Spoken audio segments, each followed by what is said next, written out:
부자들이 절대로 이렇게 45도로 이렇게 돈을 버는 게 아니에요. 보면은 늘 계란식으로 법니다. 제가 다음 질문을 원래 드리려고 했던 게 뭐 양자 기술 같이 아예 산업 패러다임이 바뀌거나 아니면 새로운 시장이 크게 떠오를 때 이런 기업들은 잡을 수 있는지 그걸 한번 여쭤보고 싶었는데 일단은 일단 성장 팩터로 실제로 뭔가 이제 유형이 생기면은 잡을 수 있고요. 그러니까 저는 개인적으로 뭐 이제 그 소위 100배거, 100배, 1000배 오르는 기업을 완전 얼리 스테이지 살 필요 없다고 생각하는 사람이거든요. 원래 기업이라는 게 사이클이 있는 거잖아요. 처음에는 돈 다 태워 먹으면서 기술만 발전하고 있다가 이제 언젠가 매출이 오고 이제 언젠가 흑자 전환하고 그다음에 이제 미친 듯이 성장하다가 슬로우 다운 하는 거잖아요. 근데 저는 사실 개인적으로는 실제로 얘가 업적을 보여준 다음에 투자를 해도 별로 늦지 않는다고 생각하거든요. 안전하게. 그렇죠. 왜냐면은 그럼 뭐 1000배는 못 먹겠지만 10배 이상은 그거 방법으로도 먹을 수 있는 거라고 저는 생각을 이제 하거든요. 그래서 결론적으로는 이런 이제 엄청난 그 하이테크 기업들을 완전히 초기에 잡기는 좀 어려운데 그래도 이제 뭐 예를 들면 스테이지가 1부터 한 10까지 있으면은 한 스테이지 3, 4 정도는 잡을 수 있다고 저는 생각을 합니다. 아까 그 소형주를 잡는 그런 지표들. 그렇죠. 그 소형주고 성장주이고 뭐 그러면은 레이더에 잡힐 수 있죠, 충분히. 네. 그리고 이 퀀트가 좀 다양해가지고 예를 들면 모멘텀 그렇게 가격으로만 투자하시는 분들도 있거든요. 근데 아무래도 그런 이제 유망한 그 신규 기업들은 지금 자체는 보여줄 게 별로 없다 하더라도 뭐 주가가 예를 들면 이제 많이 오를 수도 있잖아요. 그런 식으로 레이더에 잡힐 수도 있어요. 그러니까 저는 그거는 선호하지는 않는데 그렇게 투자하시는 분들도 당연히 많이 있죠. 퀀트도 다니까요, 이게. 네. 그러니까 일단 퀀트는 데이터를 기반으로 하는 거고 이제 뭐 10배거, 뭐 100배거 이런 거는 못 찾더라도 조금 더 안전하고 근거를 가지고 투자할 수 있는 전략이다 라는 말씀이신 것 같습니다. 물론 이제 연봉이 30-40%에 그 만족을 못 하신다 하면 저도 할 말이 없는데 대부분 사람들은 그 정도면은 몇 년 후에 은퇴하는 게 별로 어렵지 않거든요, 사실. 네. 그래서 이제 그 딱 한 놈의 그 1000배 먹는 그 100원을 못 잡을 가능성이 매우 크지만 뭐 이제 2배거, 3배거 여러 번 하다 보면은 그게 이제 사실 합쳐서 1000배거가 되는 거죠, 사실. 그렇죠. 네. 그러면 이제 장점에 대해서 좀 많이 배워봤는데 퀀트 투자의 단점이나 이제 좀 부족한 면은 어떤 게 좀 있을까요? 그게 사실은 없는데 이제 제가 나름대로 그 질문을 많이 들으니까 제가 열심히 긁어서 이제 답변을 어느 정도 찾아봤어요. 근데 첫 번째는 이제 그게 지루하다라는 게 있어요. 대부분 투자자들은 돈 벌러 투자하는 게 아니거든요. 그러니까 이제 보통 그냥 오락 심리 또는 이제 도박 심리. 그러니까 한마디로 한국에서는 카지노가 그게 어려우니까 그냥 주식시장으로 가시는 분들도 굉장히 많은 것 같고요. 또는 그냥 이제 남들과 어울리기 위해서 너 삼성전자에 나도 이 말을 한번 하기 위해서 그리고 포모 쟤도 하는데 나도 왠지 해야 될 것 같아 뭐 그런 것도 있는 것 같고 그리고 아니면 이제 본인이 맞았다라는 거를 관철시키기 위해서 소위 뭐 심지어 여기 이제 개미 투자들도 매크로 예측 이런 거 많이 하시잖아요. 근데 뭐 내가 어쩌고 연준이 어쩌고 뭐 이런 거 하시는데 뭐 그런 거 하기 위해 투자하는 사람이 제가 보기엔 90%고 정말 10% 정도만 돈을 벌러 투자하는 것 같아요. 제가 보기에는. 그러니까 이제 결정을 해야죠. 재미없게 돈을 벌 것이냐 아니면 재미있게 돈을 잃을 것이냐. 저희가 재미는 못 드려요. 그냥 돈만 드릴 거예요. 퀀트 투자는. 네. 그냥 돈만 벌어요. 네. 맞는 것 같아요. 그게 어떻게 보면 단점이죠. 왜냐면은 90%는 나 돈 벌어 투자하는 거 아닌데 이렇게 하실 거거든요. 그분들한테는 퀀트 투자가 안 어울려요. 네. 지루하지만 수익을 올릴 확률은 높다. 그쵸. 그 두 번째는 스토리가 별로 없다. 예를 들면은 IonQ 얘기를 하시면은 할 말이 많잖아요. 거기가 뭐 경영진은 어쩌고 지금 위성 기술을 개발하고 있고 그리고 진짜 뭐 작년에는 여기가 사기다 뭐 이런 것도 나왔더라고요. 근데 그런 거 반박도 할 수 있어야 될 거 아니에요, 그게. 근데 그런 게 다 나오는데 저희 퀀트는 네, 너 이거 왜 샀냐? 네, 이게 퍼가 낮고요, PBR가 낮고요, 그 매출 성장률이 높아요. 뭐 이런 거거든요. 네. 그러니까 일단 스토리가 하나도 없다. 네, 그런 게 하나 있고 그리고 뭐가 있니 또? 일단 뭐 그 정도 일단 떠오르네요, 일단. 네. 어거지로 단점을 찾아봤습니다. 사실 없는데. 네. 그러면은 요즘 같이 매크로 경제가 굉장히 휙휙 바뀌고 있는데 이런 매크로 흐름에 따라서 퀀트 전략이 좀 수정되거나 그럴 수도 있는 건가요? 아무래도 뭐 저 같은 경우는 뭐 이제 들어갈 때 좀 분할 매수를 조금 더 한다든지 이런 식으로 미세 조정을 하고 있고요. 매크로는 사실 언제나 혼란스러워요. 네. 지금 보면은 2010년부터 20년까지 시장이 막 엄청 스무스하게 돌아갔을 것 같잖아요. 근데 그게 아니거든요. 2010년대에도 그 재정 위기 같은 것도 있었고, 뭐 테이퍼링도 있었고, 러시아, 우크라이나, 뭐 크림 분쟁도 있었고, 별의별 거 다 있었어요. 그리고 그때 가보면은 그게 다 커 보여요. 지금은 아무것도 아닌 것 같지만 그리고 2030년에 봐도 지금 2022년 보면 귀엽네 이렇게 할 거거든요 사실. 근데 별거 아니야 다 이거. 네. 콘텐츠 투자를 하면 이 매크로 경제 영향을 좀 배제할 수 있다는 말씀이신? 그러니까 이게 매크로를 포함해서 하는 퀀트들도 있는데 저는 이제 거의 그렇게 이제 안 하고 있고요. 네.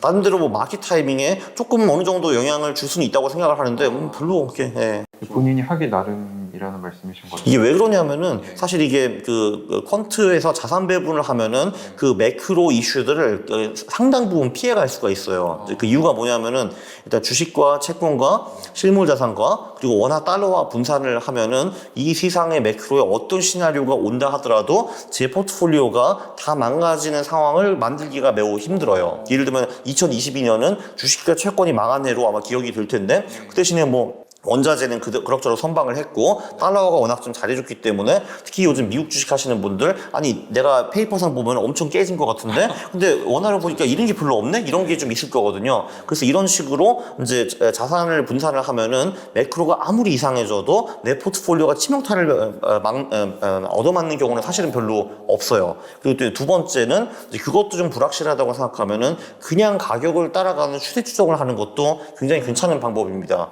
그냥 심플하게 얘가 떨어지면은 왜 떨어지는지 묻지 말고 팔아버리고 올라가면 그 놈을 사는 거예요. 아마 올해 가장 돈을 많이 버는 헤지펀드들이 다 추세 추종 펀드로 저는 알고 있습니다. 네. 그렇다면 이제 수많은 방법이 콘텐츠 투자에서 나올 수 있을 텐데 네. 작가님이 지금 구사하고 계시는 전략에 대해서 좀 저요. 그러니까 저는 지금 이제 지금 오늘 매수가 들어갔어요. 제가 10월 26일 날. 사실 오늘 다 해치우려고 그랬는데 제가 또 딴 유튜브 촬영이 있어가지고 못 맞추고 반밖에 못하고 내일 또 해야 되거든요. 어쨌든 뭐 저는 그러니까 제 펀트 전략은 그러니까 조금 전에 말씀드린 성장 가치 전략을 쓰는데 어떤 팩터들을 쓰냐 하면은 어디냐? 여기 있지. 여기 가서 요 네 개를 저는 쓰거든요. 요 퍼, PGPR, PSR, 포. 이게 사실 뭐 이 네 팩터가 이 14개 중 가장 대단한 팩터들은 아니고 그냥 괜찮은 팩터들이에요, 사실. 근데 그리고 성장 팩터들은 여기 있는 이 친구들을 씁니다. 요 순이익, 영업이익, 매출 초기, 매출액. 그리고 조금 전에 똑같이 한 것처럼 이 포트폴리오 추출해 가가지고 종목을 이렇게 뽑는 거예요. 여기 그냥 다음 해가지고 똑같은 팩터들을 해서 종목을 뽑는 식으로 하고 있는데 여기 누르면은 요 엑셀표가 나오는데 제가 요거는 클릭을 안 할 거예요. 왜냐면 이렇게 하면 제가 너무 펌핑하는 것 같잖아요. 이게 근데 그것도 소형주인데 소형주 내에서 요 8개 팩터를 해가지고 종목을 뽑아가지고 지금 사드리고 있습니다. 네. 지금 일부러 지금을 선택하신 이유가 좀 있죠.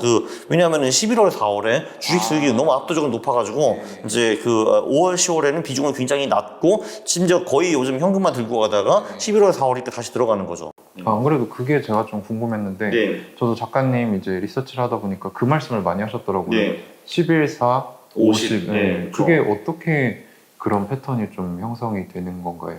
저도 사실은 잘 모르겠는데요. 그 이제 이런저런 썰들은 좀 많더라고요. 예를 들면은 특히 1분기에 전반적으로 전 세계적으로 기업들 어닝이 좋다 이런 말도 있고 한국 같은 경우는 12월 말에 주식을 가진 자가 3, 4월에 배당을 받게 되잖아요. 그게 재투자되면서 3, 4월에 주식이 많이 오르요. 특히 한국이 3, 4월에 엄청 많이 오르거든요. 이게.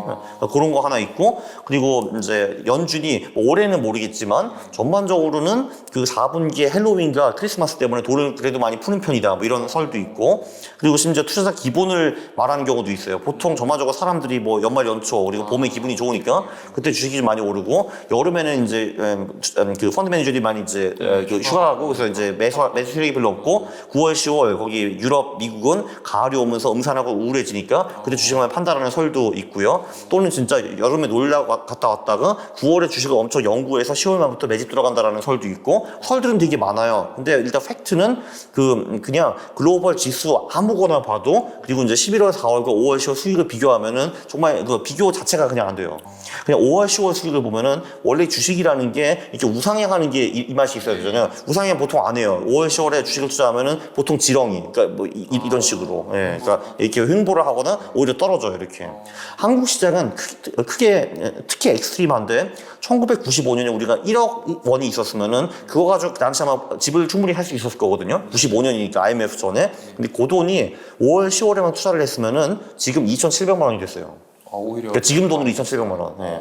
지금은 집은커녕 2,700만 원으로 차도 못 사잖아요, 사실. 예. 근데 그때 진짜 웬만한 괜찮은 데서 집을 살 수 있던 그 돈이 착값도 안 되는 거예요, 지금. 예. 그건 이미 통계적으로 검증이 됐다는. 그렇죠. 그거는 그거는 월별 데이터 뽑아가지고 누구나 다 입증할 수 있죠. 예, 당연히. 작가님도 그 믿음을 베이스로 매수를 하셨다. 그렇다고 해서 5월, 10월에 돈이 전혀 안 벌리는 건 아니에요. 10번 투자를, 그러니까 10년 동안 투자를 하면은 보통 5번 벌리고 5번 깨지거든요. 근데 보통 깨질 때 좀 많이 깨져요. 한국 같은 경우는. 그러니까 벌 때는 찌끈찌끈 벌고. 네. 11월, 4월은 반대. 그럼 작가님이 이제 한국이랑 미국을 다 같이 투자하고 계신 거죠? 요번에 제가 이제 비슷한 전략을 미국에서 쓸 거이기는 한데, 근데 미국 같은 경우는 제가 소형주를 직접 많이 사고 판 경험이 없어요. 저는 지금까지 주로 ETF로 투자를 했어요. 왜냐면은 그 퀀터스 같은 미국 백테스트가 가능한 프로그램이 나온 지가 얼마 안 됐어요. 작년 올해 나온 것들이거든요, 이게. 그래서 이제 백테스트를 해서, 한국에서 통하는 전략들이 미국 중소형주에도 그대로 먹히는구나까지는 제가 알아냈는데, 이제 이 미국에서 실제로 중소형주를 사고 파는 게 원활한가, 이제 거래 비용이 어떻게 드는가, 그런 것까지는 제가 잘 몰라요. 그래서 이제 그거를 실험을 해보려고요. 네. 지금까지는 대부분 국내에서 퀀트 전략을 수행하셨던 거네요. 맞아요. 그래서 올해 11월, 4월은 이런 식으로 개별주 퀀트 전략이 맥시멈 60% 들어갈 거고, 나머지 40%는 동적 자산 배분을 할 겁니다. 동적 자산 배분은 뭔가요? 동적 자산 배분은 이제 말 그대로 자산을 배분하기는 하는데 그게 그 비중이 움직인다라는 거고요. 그 동적 자산 배분의 그 원칙은 딱 두 개로 축약을 할 수가 있는데, 첫 번째 장이 좋으면, 그러니까 주식시장이 좋으면은 수많은 주식시장 중에서 가장 강한 쪽에 이제 돈을 갖다 많이 박는다라는 게 있고요. 소위 모멘텀 플레이를 한다는 거고, 이제 두 번째가 더 중요한데, 하락장이 왔을 경우에는 주식에서 보통 돈을 빼서 안전자산, 그러니까 채권과 현금으로 넘어간다라는 걸 볼 수가 있어요. 자, 그런데 여기서 전략들이 70개 이상 파생이 되어 나와요. 그 이유는 첫 번째, 그러면 상승장과 하락장을 무엇으로 구분할 것인가? 두 번째는 그럼 최근 몇 개월 동안에 많이 오른 놈에 간다라고 했는데 그 최근의 정의가 무엇인가? 세 번째는 공격 자산은 무엇으로 구성할 것인가? 네 번째는 안전 자산은 무엇으로 구성할 것인가? 이런 게 디테일마다 다 다르기 때문에 70여 개 전략들이 나와요. 그래서 저는 그 중에서 3개 전략에 들어갑니다. 네. 저도 굉장히 많은 걸 배워가지고 한번 공부를 좀 해봐야겠네요. 안 그래도 작가님 책을 제가 몇 개 사가지고 열심히 읽고 있습니다, 지금. 요거는 이제 제 개인적인 질문인데, 이제 양자 분야에 대해 어떻게 생각하실지에 대해서 대충은 이제 짐작이 옵니다만, 어떻게 좀 생각하고 계시는지 한번 여쭤보고 싶었거든요. 혹시 아프리카 기린에 대해서 어떻게 생각하세요? 아프리카 기린이요? 네. 잘 모르겠습니다. 저도 똑같아요. 네, 그렇죠. 이제 아프리카 기린에 대해서 아마 생각을 별로 안 해보신 것 같은데, 저도 양자 분야에 대해서 거의 그 정도 생각을 했습니다. 네, 그렇죠. 몰라요. 네. 알겠습니다. 그러면 이게 지금 하락장이 거의 1년 가까이 장기화가 됐는데, 굉장히 많이 힘들어 하시죠. 저도 힘든 건 마찬가지고. 근데 이제 강홍 작가님은 어떻게 좀 대응을 하고 계신지랑, 이제 시청자분들한테 좀 하고 싶으신 말씀이 더 있으시면은 좀 해주시면 좋겠습니다. 제가 4월 말까지만 해도 플러스 1%였거든요. 근데 제가 이제 어리석게 8월에 조금 들어가가지고 지금 마이너스 3%로 지금 만들었어요. 네. 그래도 올해 이 정도 버티면은 이제 충분한 것 같고, 제가 보기에는 투자에서 가장 중요한 게 부자들이 절대로 이렇게 45도로 이렇게 돈을 버는 게 아니에요. 보면은 늘 계단식으로 봅니다. 왜냐면은 부자들도 똑같아요. 상승장에 왕창 벌고 하락장이 중요한데, 부자들은 상승장 왕창 본 다음에 하락장에서 거의 안 깨져요. 이렇게 찔끔찔끔 가고 또 다음 상승장 또 이렇게 확 벌어가지고 소위 계단형으로 부를 증가시키는데, 대부분 투자자들은 하락장에 소위 투자를 빼고 현금을 갖거나 아무것도 안 하는 거 익숙치 않아가지고 보통 버는 건 다 똑같아요. 그 다음에 이게 내려와요. 그 다음에 다시 올라갔다가 내려와가지고 소위 이제 지그재그 패턴을 보이거든요. 그게 제가 보기에는 부자와 제가 보기에는 그게 이제 부자와 일반 투자자들의 이제 가장 큰 차이인 것 같습니다. 네. 그래서 그거를 잘해야 돼요. 하락장에 소위 투자 자체를 안 하고 하락장이라는 걸 피해가는 거. 네. 그거를 어떻게 한다? 동적 자산 배분이 꽤 훌륭한 툴입니다. 제가 보기에는. 이거 근데 그냥 샘플하고 보여드린 게 아니네요. 그래서. 네, 그죠? 이해가 안 돼서. 맞아요. 그럴 것 같아요. 잠깐만요. 여기 들어가서. 이것도 퀀트. 요거는 이제 제가 운영하지 않는 해외 유료 사이트예요. 여기서 제가 알로케이트 스마트라고 해외 유료 사이트인데, 보시면은 조금 전에 말씀드린 한 그 동적 자산명 70여 개로 관리하고 있어요. 여기서 이제 이런 전략들이 있고 설명도 하고 지금 이 전략이 어디 투자하고 있는가 이런 거를 보여주는 사이트거든요. 이게 예를 들면 가장 심플한 전략이 이런 전략이 있어요. 듀얼 모멘텀이라고. 이 전략을 보면은 최근 50년 동안에 그래도 꽤 양호하게 우상향하는 거를 이제 볼 수가 있고요. 네네. 얘가 이제 최대 많이 깨졌을 때 20% 깨졌어요. 예. 이 전략이 어떻게 되냐면은 사실 아주 심플하게 그 공격형 자산이 여기 스파이 미국 주식 그리고 이파 그 글로벌 주식이 있어요. 이 두 개 중에서 최근 1년 동안에 가장 수익이 높았던 한 놈에 들어가는 거예요.